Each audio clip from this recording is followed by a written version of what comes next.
another episode of The Cycle, the show where we cover 4 trending MLB topics in 20 minutes or less. I'm joined by my co-host, Josh, a.k.a. Kablumski. Josh, welcome back. What's going on, brother? How you doing, man? I'm pumped for another episode. Let's get into it. Absolutely. Without further ado, let's get right into it. We did all of our introductions for the new show last week, so if you're coming back from episode 1, you know how things go, and if this is your first time watching, you'll pick it up as we go. Our first topic today is the MLB regular season opening up in Tokyo, Japan, with 2 games between the Los Angeles Dodgers and the Chicago Cubs, both of which go to the Los Angeles Dodgers, starting the year 2-0. Game 1 was a 4-1 victory. Game 2, 6-3. Obviously, being in Tokyo, the Dodgers ran out both Roki Sasaki and Yoshinobu Yamamoto. The Cubs started things off with their own Shota Imanaga hailing from Japan. So obviously, it's a great thing for the MLB to do. I love the way they do this, where they send the teams over that open the season, then give them a nice little break to get home, readjust, as opposed to like how the NFL does it, where they just, in the middle of the year, send these teams off to Brazil or Germany or Iceland or wherever they just want to have football games. I feel like there's a lot more meaning behind the MLB's Tokyo series, sort of paying respects, to all these elite players that are coming over to the MLB. And I read that Fanatics broke single-day records selling their Tokyo series merchandise, obviously to both American and Japanese fans. Oh, I bet. Oh, it's a huge I didn't even boost. think about it like that, but I bet that's they ate off of that. That's awesome. Good for them. Continue. Yeah. I'm sorry. And it shows how much Japanese fans are engaged with the sport right now. No. Those fans you can't fuck with. Those fans up there or over there, you can tell they're in tune. They're in tune. Love baseball. Love baseball. So my takeaway is if you're a Cubs fan, starting 0-2 in this series where you're going to the other side of the world, not a huge deal. I do have some concerns that I'm going to address, but my biggest takeaway is the Dodgers are good. Their bullpen is deep, even without Evan Phillips and Michael Kopech right now. In that bullpen, still terrifying. Their starting rotation, you're going to be getting, I believe, Kershaw back. You're going to be getting Gavin Stone back at some point. We didn't even see Snell or Glasnow. We didn't see Mookie or Freddie. They still, with all those guys out, look like a World Series contender. They're going to be getting all them back here very shortly. They're stacked. My concern with the Cubs, I like Kyle Tucker. You know what Kyle Tucker's going to give you, elite production. You know what guys like Dansby Swanson, 15 home runs. Yeah, you're going to be getting great defense. He's an on-base guy. I'm sort of looking at the roster and saying, if the Cubs are going to make a run in their division, they're going to need big-time contributions from Pete Crow Armstrong and Matt Shaw. You've got Matt Shaw hitting either cleanup or fifth. Slated right now, Pete Crow Armstrong dropping down to the bottom of the order. Both are probably going to give you good defense. Matt Shaw showed the ability to hit with an OPS of like 850 or 900 in the minors, but 2 really young guys going to be asked to give huge contributions to this offense. That's definitely what worries me. Cubs might be another year or 2 out. Just kind of looking at this roster and seeing how they played. Any quick takeaways before I talk a little Roki Sasaki? No. I think what you're hitting everything on the head. I just have a few little debates, but I'll wait to my part and then you go. Okay. Quick 15 seconds. Roki Sasaki goes in, pitches 3 innings. Like we talked about earlier off the podcast, he was wild. I didn't get to catch the games because they were so early and I was on vacation with the kids, but I did get a chance to watch him. His stuff is electric. He's throwing, triple digits. He has some great off-speed stuff. His slider was working, but like I said, just wild. Walked 5 batters in 3 innings, and that's definitely got to be addressed before we can crown him as like an elite piece in this bullpen. So 50 seconds, Josh, all yours. Thank you. So real quick, so Kyle Tucker, he's too big for Chicago right now. Either you're going to use him and use him as an attraction and go all in and bring other key pieces to surround him in that lineup, then that move is okay. But other than that, he's too big for your britches over there in Chicago. Dodgers are the Dodgers. Their backups to their starters can be starters at other teams, so on and so forth. It goes down the line. It even trickles down into the minor league system as well. But real quick too, you're talking about the whole Tokyo series. Real quick, I just want just to talk about how the impact it is on MLB, because it's giving kudos to the Japanese players for what they've done to come over here, and not only come over here but to compete at a high level. Correct, right? Some of the best in the whole MLB right now. You know what I'm talking about? So kudos to them, flowers to them. MLB is doing it right on the money, whereas the NFL is doing it just to make a publicity, make the little buck, which I get it. But the MLB is doing it, in my opinion, for the right reasons. And that is why I am bringing up this next point, and that they need to expand it. They don't need to be it doesn't need to be just Tokyo series. Why not a Venezuelan series? Stuff that you can, or a Dominican or Puerto Rican, whatever it may be. Because the fact is that our game is very international. And if we can, not to get political, but if we can partner between two countries in a game of sport, of baseball, I think that's an awesome and beautiful thing. I know I went over a little bit on my time, but you're good, man. You're good. Real quick. We'll shrink the next topic a little bit. Right. Our second topic today is going to be talking about the introduction of the automatic balls and strike system used as a challenge in spring training and how that worked out. And is that going to be something that the MLB adopts in the future for the regular season? Real quick, a few fun facts. Umps have been calling balls and strikes in the major league since 1863. I just don't think... That's crazy. Yeah, the history of the league goes so much further than people understand. And it's too embedded in the culture of the sport to go completely to robo-umps, as they like to call them. They actually tested that in the minor leagues at one point, having full robo-umps, and it was outstandingly unpopular. Fans liked the challenge system. Fans hated not having the human element back there calling the balls and strikes. So they are not going to be bringing the challenge system into the regular season. And for those of you who didn't get to watch much of that, just real quick how it was working. Each team was given 2 challenges a game. Either the pitcher, the catcher, or the batter could give a quick tap on the head just to challenge a ball or a strike call. So, for example, if you're on TikTok, you saw Jazz Chisholm punched out on strikes in a 3-2 count, ran down to first base, tapped his head. Within 3 or 4 seconds, the ump came back and said, ABS said that was actually a ball. It missed by just a fraction of an inch.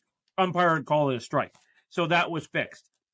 Martin Maldonado challenged as a catcher got one correct. And I know that Pete Alonso, one of the worst catchers in baseball. No. He was a Royal, and I did not like him as a Royal. He can call a game, though. He can. He's an outstanding defensive catcher, and that's why I trust him to challenge. Pete Alonso got one right. He had been punched down on strikes. Then they switched to a ball. I liked it. I think it added a little bit of strategy between the catcher, the pitcher, and the batter.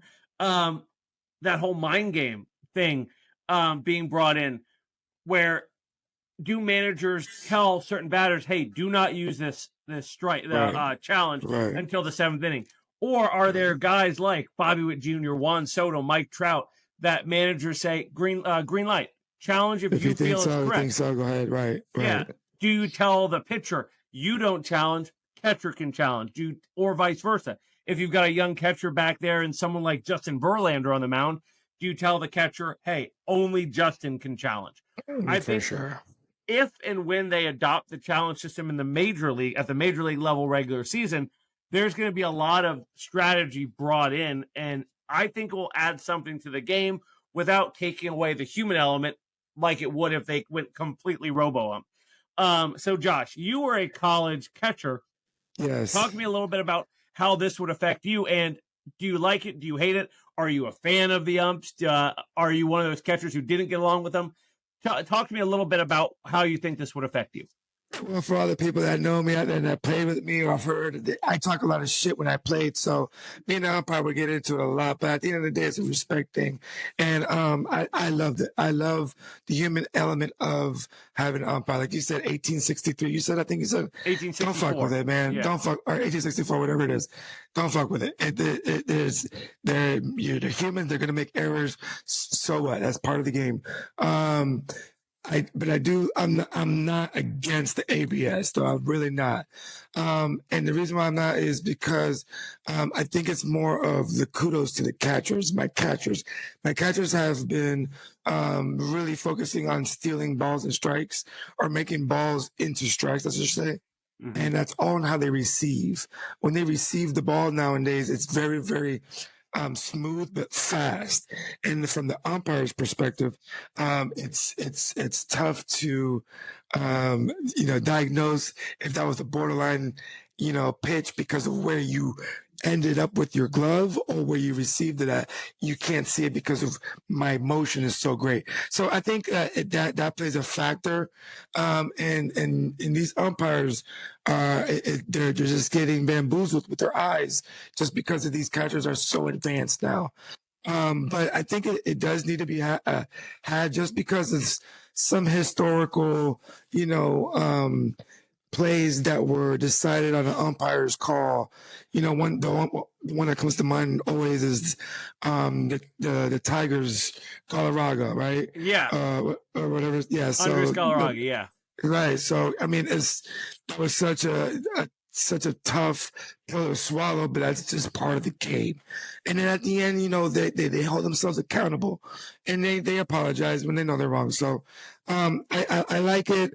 I like that it's not they haven't brought it up completely into the MLB, but I like where they're headed. That they're experimenting to see what they can do better with it. So yeah, we'll see what they have to offer. Still, MLB. Keep human umps. Don't take the human umps away. Yeah, don't. At the end of the day, don't mess with umpires. Right? Correct. I agree. Our third topic today is going to be ranking the top 5 pitchers in Major League Baseball. We did our hitters last week. This week we're going to pitchers. So I'll start off with my 5. Josh, I'll let you follow up. And full disclosure, I know there are some closers, some relief pitchers that deserve to be in that discussion. My list is strictly going to be starters. Josh, yours may be different. No real hard set of rules I established here. So I've got at the 5, Blake Snell, 2-time Cy Young winner, now with the Dodgers. I think he's going to have a lot more help offensively. He's also got a great bullpen behind him. If he can stay healthy, I think Blake Snell is going to be in the Cy Young discussion. At number 4, another National League pitcher who's going to be in the Cy Young discussion, Zach Wheeler. Second last year in NL Cy Young voting, led the league in WHIP, hits per 9, and had a 2.57 ERA. He was outstanding on that Phillies rotation, which as a whole was one of the best in the league. At number 3, a guy that a lot of people are going to be putting higher, Paul Skeens. I'm just not ready to crown him as the best pitcher in baseball yet, just because we haven't seen him for a full season. We haven't seen how that arm holds up over the course of a full season, especially when he's bringing it triple digits and a ton of rotation on his breaking balls. I worry that could end up being hard on his arm. He's so young. We haven't seen how durable he can be yet. Mm-hmm. At number 2, another NL pitcher who's going to be in the Cy Young discussion, again, Chris Sale. 35 years old, but had that Chris Sale resurgence, his renaissance year last year, winning the National League Triple Crown and the Cy Young in Atlanta after a lot of people had sort of given up on him after maybe a few rocky years, some health problems. And then at number 1, another guy who won the Triple Crown last year, albeit a lot younger at 28 years old, Tarek Skubal is going to strike out tons and tons of batters this year. I think Detroit, as some of those younger offensive pieces are growing up, I think he's going to have more run support. Their bullpen is good, not great, but he's shown the ability to go deep into games and sort of carry that team. like I said, led the American League in wins, strikeouts, and ERA last year. He's just going to be a force in the American League. Unfortunately, in the division with my Royals, we've got to play Skubal a lot this year, so I'm going to get a chance to see him way more than I would like. Right. And with that, Josh, I want to hear what you've got. Any disagreements? Obviously, we can talk about once you give your list if we have Right. time. So without further ado, go into your top 5. So full disclosure, this is obviously that they stay healthy throughout the whole year, which we all hope and pray that they do. Anyway, so 5 through 1. I got this was tough, by the way, and on many levels, just because I had to think about the X factors. When I talk about X factors, things that like not just the statistics and the analytical side of things. I like to think about atmosphere, what parks do they pitch in, the divisions that they're a part of, things like that. So that my mind is not too ideal as yours is, because yours is pretty spot on, I must say. Dylan Cease for San Diego. I mean, that ballpark is not a hitter's ballpark by any means. It's the exact opposite of what the Colorado Rockies is. And I just think that when you are playing in a stadium like that multiple times, and that division's not the best, so to speak, but I think that plays in your favor. 4, I'm going Corbin Burns. Excuse me. Yes, Dylan Burns, right? Corbin Burns, sorry. Corbin Burns. Dylan Cease, Corbin Burns. I put Dylan, I've mixed it up, excuse me. Burns. Just him coming over, another divisional advocate for him, and with their the lineups, backing them and making him produce at a comfortable rate, right? He doesn't have to go out there and be the man every night. He knows that his team has him. To me, the Diamondbacks, like I think you said, and like we'll discuss later on, are going to be a tough out in the National League. 3, Blake Snell. When you're the best pitcher on the best team, X-ray. Actually, they got 2 X-rays over there. A glass now. It just sucks to see that happen, but I love to see them succeed. So Blake Snell at 3. Tarek Skubal, like you said, number 1 for you. He's just number 2 for me, just because the guy I got number 1 is just dynamic and just is going to be dominant this year. But no disregard to Skubal. He's going to be amazing. I don't see him having as much of his backing up over there in Detroit, but he's just too good to go against. And then obviously Paskins. Call a spade. If it walks like a duck, if it talks like a duck, if it quacks like a duck, whatever you want to say, it's a fucking duck, right? So Paskins is the truth. Let's not overthink this.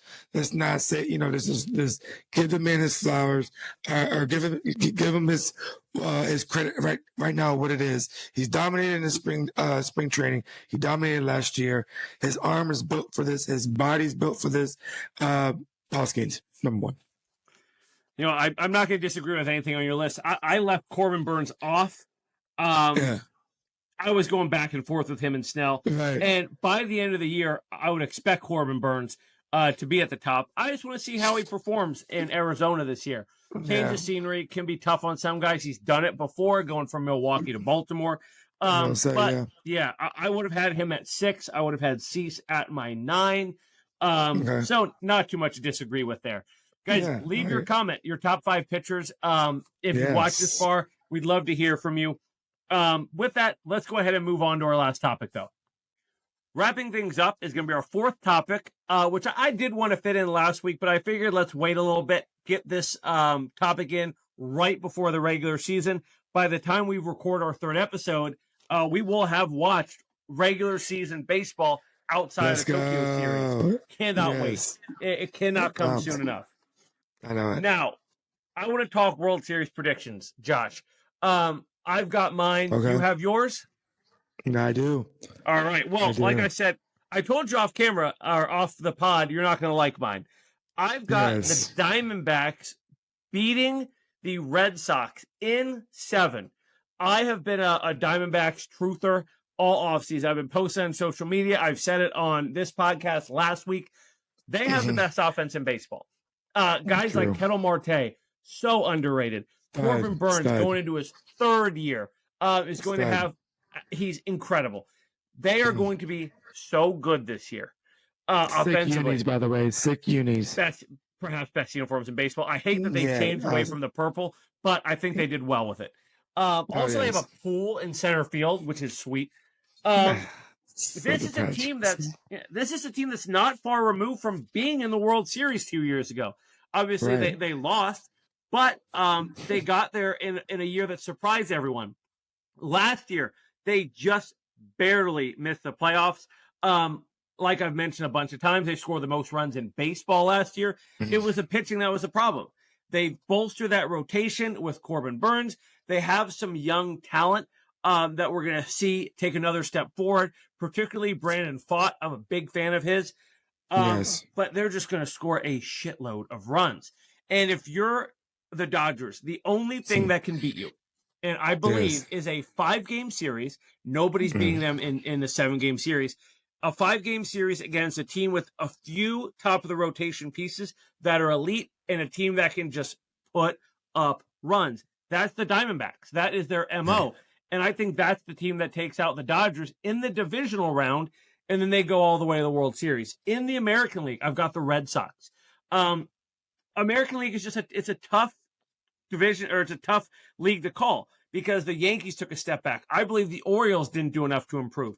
I think the Astros took a step back. I don't think the Mariners are good enough. I don't think the Rangers are good enough just because of some injury concerns, especially with the rotation. I'm a Royals fan. I don't think we're quite there yet. I think the team that improved the most and took advantage of what was sort of a down year for the American League in free agency in the offseason, the Red Sox. They went out, they got the pieces they needed. They bolstered themselves pretty much across the board. I see them making the World Series and going down to the Diamondbacks. So, Josh, with 2 minutes, I'll turn it over to you. Alex, how much did you pay him to say that? Anyway, I know I got the Mets. At the end of the day, the Mets to me, listen, they are like, first of all, I'm going to go on record as saying Lindor is winning MVP. So when you have the MVP, if you have the MVP on your team, you have to be somewhat competitive. And their lineup is not bad. They need some arms, but I do. Awful. Yes, they do need some arms. I do feel like they will make moves. This is New York we're talking about. They do things big up there. They're kind of crazy. Sandy Alcantara. That's a huge one that I've heard. So their dynamic, their chemistry is an X factor that I like about the Mets that can go far in my opinion. And coming out of the AL, like you said, it was a tough one. I just want to go on record and say I do like your Royals. I do like your Royals. Obviously, I do like the Baltimore Orioles as well. I hate saying that because they're obviously in my division, but I feel like those are the Orioles especially are just a little bit more chalk than the Royals. The Royals need a few more pieces for them to be up in the mix and in the talk. But my pick, I had to go down with their division, who they're playing against, things of that nature. The Seattle Mariners, to me, they got a complete sneaky team over there. Starting rotation right now in the American League. I mean, you got Gilbert out there. You got Randy, who is still Randy, guys. Randy Rosarina is still a really good player. So, like, that has not lost his touch over there.